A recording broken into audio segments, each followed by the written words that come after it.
High biryani lovers. পৃথিবীতে অনেক কম লোকই আছে যার বিরিয়ানি ভালো লাগে, আর যদি সেটা বাড়িতে এত চটজলদি হয়ে যায় কান্না করতে ইচ্ছা হবে। তাই আজকের রেসিপিটা কি করে বাড়িতে বানাবো ফট করে বিরিয়ানি। এই প্রসেসে বিরিয়ানিটা বানাতে অ্যাটলিস্ট 2 আওয়ার্সের মতো লাগবে। বিরিয়ানির গোটা মশলাগুলোকে কড়াতে হালকা করে আঁচে নেড়ে নাও। এটা করলে মশলার ইন্টেন্সিটিটা অনেক বেশি হয়। হাঁড়িতে জল গরম করতে দিয়ে কয়েকটা গোটা মশলা দিয়ে দেবো। চিকেনটা ম্যারিনেট করার জন্য নুন, তার সাথে লেবুর রস, একটুখানি কেওড়া জল আর অল্প একদম কাশ্মীরি লঙ্কার গুঁড়ো দিয়ে ভালো করে ম্যারিনেট করে রেখে দেবো। অ্যাটলিস্ট 200 গ্রাম ঘি আমাদের লাগবে। 100 ঘি আর 100 তেল মিশিয়ে আমরা গরম করব। ধুয়ে কেটে রাখা পেঁয়াজগুলো তাতে দিয়ে দেবো, আর আরেকটা গ্যাসে ওই গরম জলের ওপর সমস্ত চালটা দিয়ে দেবো। মিক্সচারেতে আদা, রসুন এবং কাঁচা লঙ্কাকে ভালো করে ফাইন পেস্ট করে নেব। পেস্টেতে একটু বেশি করে জল ব্যবহার করব যাতে পরে গিয়ে আমাদের জলের প্রপোর্শনটা ঠিক থাকে। চালেতে এই সময় অনেকে নুন দেয় এবং অনেকে দেয় না। আমি এতে অল্প পরিমাণে নুন আর অল্প তেল দিয়ে রেখে দিই। কড়াতে 100 গ্রাম তেল এবং 100 গ্রাম ঘিকে সমান সমান করে গরম করে তাতে কাটা পেঁয়াজগুলো ভালো করে ভাজবো। যতক্ষণ না লাইট ব্রাউন কালার হয়ে যাচ্ছে ততক্ষণ ভালো করে ভাজবো। লাইট ব্রাউন কালার হয়ে গেলে কিছুটা বেরেস্তা হিসেবে তুলে রেখে দেবো এবং বাকি পেঁয়াজের সাথে কাশ্মীরি লঙ্কার গুঁড়ো ভালো করে মিশিয়ে তাতে আলুগুলো দিয়ে দেবো। আলুগুলো কাটার পর গায়েতে গর্ত করে দেবো যাতে খুব তাড়াতাড়ি সেদ্ধ এবং মশলাটা ভেতরে ঢুকতে পারে। পেঁয়াজ ভাজার তেলে দিয়ে আলুগুলোকে অল্প মিডিয়াম টু হাই আঁচে ভাজতে থাকবো আনটিল ওটাতে ওপরে একটা কোটিং হয়ে যাচ্ছে। আলুগুলো হালকা ব্রাউন ব্রাউন হওয়ার পর তাতে নুন এবং জল দিয়ে ভালো করে নাড়তে থাকবো যতক্ষণ না আলুগুলো হাফ বয়েল হয়ে যাচ্ছে। অন্য একটা প্যানেতে অল্প পরিমাণ ঘি এবং গোটা গরম মশলা দিয়ে চিকেনগুলোকে দিয়ে দেবো। পুরোটাই থাকবে হাই ফ্লেমেতে। চিকেনগুলো ভাজা ভাজা হয়ে গেলে ওর মধ্যে আলু এবং যে জলটা ছিল পেঁয়াজের সেটা দিয়ে দেবো। এই সময় যারা আলু বখরা দিতে চায় এতে দিয়ে দিতে পারে। পুরোটাই হাই ফ্লেমে হবে। তাতে বিরিয়ানি মশলা, আদা রসুনের পেস্টের জলটা অ্যান্ড টক দই দিয়ে ভালো করে ফোটাতে থাকবো আনটিল চিকেনটা সেদ্ধ হয়ে যায়। অ্যান্ড যখন নামাবো দেখবো তখন যেন কোনোভাবে জল না থাকে তার মধ্যে, যতটা পসিবল ড্রাই করা যায়। এই ভাজা হতে হতে চিকেনটা ভেতর অবধি ভাজা হয়ে যাবে এবং আলুটাও সেদ্ধ হয়ে যাবে। চালটা সেদ্ধ হয়ে গেলে নামিয়ে জল ঝরাতে রেখে দেবো। জল ঝরে গেলে ওপর থেকে ঘি এবং বিরিয়ানি মশলা দিয়ে ভালো করে যতটা পারবো মাখিয়ে রাখবো। খুব হালকা হাতে করব যাতে কোনোভাবে চালগুলো ব্রেক না হয়ে যায়। স্টেপটা অপশনাল, যদি পারি তো আমরা এই সময় একটু মিঠা আতরও ছড়িয়ে দিতে পারি ফর এক্সট্রা ফ্লেভার্স।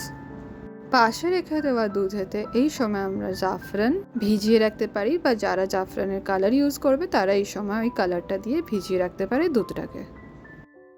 তাতে আমরা গাওয়া ঘি, কেওড়া জল, গোলাপ জল এবং বেঁচে থাকা মিঠা আতরের পুরো শিশিটা দিয়ে আমরা এই মিক্সচারটা রেডি করে রাখবো। যখন সবকটা স্টেপ রেডি হয়ে যাবে, চিকেনের কারি, ডিম, ভাত এবং জলের মিক্সচারটা অ্যান্ড দুধের মিক্সচারটা, তখন আমরা আস্তে আস্তে লেয়ারিং করতে স্টার্ট করব। লেয়ারিং করার পর খুব একটা বেশি টাইম লাগে না, প্রিপারেশনেরই সব থেকে বেশি টাইম লাগে। চেষ্টা করবো রাইসটা যেন পুরোপুরি ঠান্ডা হয়ে যায়, তাতে ব্রেক হওয়ার চান্সেসটা অনেক কম হয়ে যায়। যে হাঁড়িতে আমরা চিকেনটা তৈরি করছি সেই হাঁড়িতেই আমি আবার বিরিয়ানির লেয়ারিংটা করব। তাই তলায় লেগে থাকা গ্রেভিটা দিয়ে আমি প্রথমে ভাতটাকে মাখিয়ে নিলাম। তারপর আলু অ্যান্ড চিকেনের লেয়ারিং স্টার্ট করব। ফার্স্ট এই সাদা ভাত, দেন আলু, দেন চিকেন, দেন অল্প একটু করে গ্রেভি ছড়িয়ে দেবো। তারপরের লেয়ারে আবার সাদা ভাত দিয়ে ওই দুধের প্রস্তুত করার মিক্সচারটা ছড়িয়ে দেবো। এখানে চেষ্টা করব হাত বা বড় হাতার ইউজ করতে যাতে রাইসগুলো ব্রেক না হয়। যেহেতু আমরা দুধটাকে খুব মেরে গাঢ় করে নিয়েছি, যদি কারো কাছে গাঢ় দুধ না অ্যাভেলেবেল থাকে বা মোষের দুধ না অ্যাভেলেবেল থাকে তারা এই সময় গরুর দুধের সাথে খোয়া ক্ষীর মিশিয়ে দিতে পারে। এতে আমরা ফ্রেশ ক্রিমও দিতে পারি আরও রিচ করার জন্য। জাফরানের দুধের লেয়ারটা দেওয়ার ওপর আমরা যে পেঁয়াজের বেরেস্তাটা আছে সেটা ছড়িয়ে দেবো। এখানে কেউ কেউ ধনে পাতা এবং গোটা কাঁচা লঙ্কাও দিতে পারে, সুন্দর দেখতে এবং সুন্দর স্বাদের জন্য। চেষ্টা করব গ্রেভিটা কম দিয়ে দিয়ে পুরো লেয়ারিংটা করতে, যাতে গ্রেভি বেশি হয়ে গেলে জমাট বেঁধে যাবে। লেয়ারিং করার সময় লক্ষ্য রাখবো যাতে সাইডগুলো রাইস দিয়ে ভর্তি থাকে, না হলে একদিকেই হয়ে গেলে টেম্পারেচারটা স্প্রেড হবে না। শেষবারের ভাতের লেয়ারিংয়েতে আমরা ওপরে ভালো করে ছড়িয়ে এবং জাফরানের দুধটা দেওয়ার পর একটুখানি বিরিয়ানি মশলা ছড়িয়ে দেবো। যেহেতু আমরা অলরেডি রাইসেতে এবং মাংসতে বিরিয়ানি মশলা দিয়েছি, তো খুব বেশি দেবো না, তাতে তেঁতো হয়ে যাওয়ার প্রবণতা থাকে। যারা ডিম দিতে চায় ঠিক ওপরেতে ডিমটাকে ছড়িয়ে স্টিমে দিতে পারে।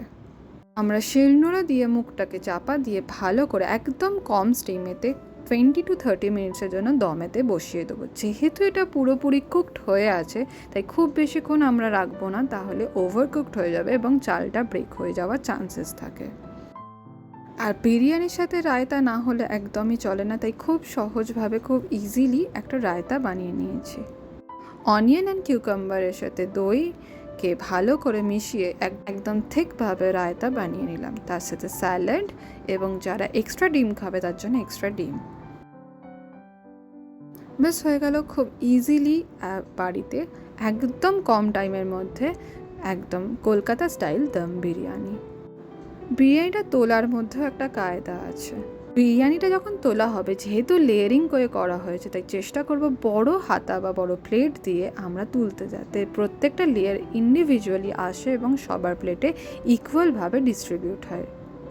যেহেতু কিছু লেয়ারেতে স্পাইসেস থাকেন এবং কিছু লেয়ারে স্পাইসেস আছে, তাই চেষ্টা করব দুটোকে মিশিয়ে ভালো করে দিতে।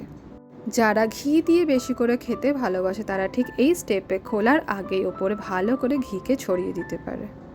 ঘিটা যেন মেল্টেড থাকে আর ইজিলি সব জায়গায় স্প্রেড হয়ে যায়। এত সুন্দর, এত ইজি প্রসেসে বাড়িতে বসে এত সুন্দর বিরিয়ানি খাওয়ার মজাটাই আলাদা। দূর দূরান্ত থেকে মানুষের এই গন্ধ পাবে এবং সবাই বলবে যে কি কোথা থেকে আনিয়েছো।